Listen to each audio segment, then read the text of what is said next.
নমস্কার বন্ধুরা, মাই টেস্টি কিচেনে তোমাদেরকে অনেক অনেক স্বাগত। আজকে আমি বানাবো কাতলা মাছের সর্ষে পোস্ত, একদম ঘরোয়াভাবে। তোমরা দেখতে থাকো।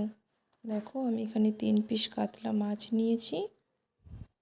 এবার ওটাকে আমি পরিমাণ মতো লবণ, হলুদ গুঁড়ো আর একটু সামান্য একদম লঙ্কার গুঁড়ো আর সামান্য কাঁচা সর্ষের তেল দিয়ে ওটাকে আমি মাখিয়ে নিচ্ছি।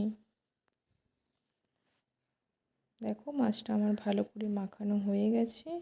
এবার ওভেনে আমি কড়াই বসিয়ে দিয়েছি। কড়াই গরম হয়ে গেছে, ওতে আমি সর্ষের তেল দিয়ে দিলাম।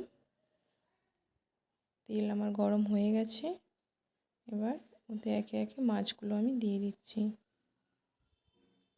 মাছগুলো ভাজা হতে থাক, এদিকে আমি একটা মশলা বেটে নিই। দেখো, আমি শিলবাটাতে বাটবো। দিয়ে দিলাম সাদা সর্ষে, সামান্য কালো সর্ষে, পোস্ত, 2টো কাঁচা লঙ্কা আর সামান্য লবণ। এটা আমি বেটে নেব। দেখো, মাছটা আমার একটা সাইড ভাজা হয়ে গেছে। উল্টে দিলাম আর একটা সাইড। আর এদিকে আমার মশলাটাও বাটা হয়ে গেছে। দেখো, মশলাটা অল্প জল দিয়ে একটা ছাঁকনিতে আমি ছেঁকে নিচ্ছি। দেখো, আমার ছাঁকা হয়ে গেছে। ওতে এবারে আমি হলুদ গুঁড়ো, লঙ্কার গুঁড়ো আর সামান্য সর্ষের তেল ওটা এবার মিশিয়ে নিলাম।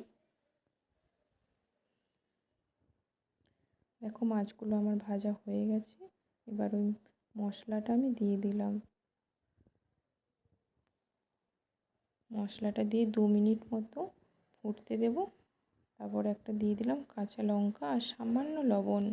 তোমাদের টেস্ট অনুযায়ী দিও লবণ। দেখো, মাছের ঝাল আমার একদম কমপ্লিট। তোমরাও কিন্তু বাড়িতে অবশ্যই আমার এই রেসিপিটি দেখে একবার হলেও ট্রাই করো। আমি একদম ঘরোয়াভাবে বানিয়েছি। আজকের মতো এখানেই টাটা।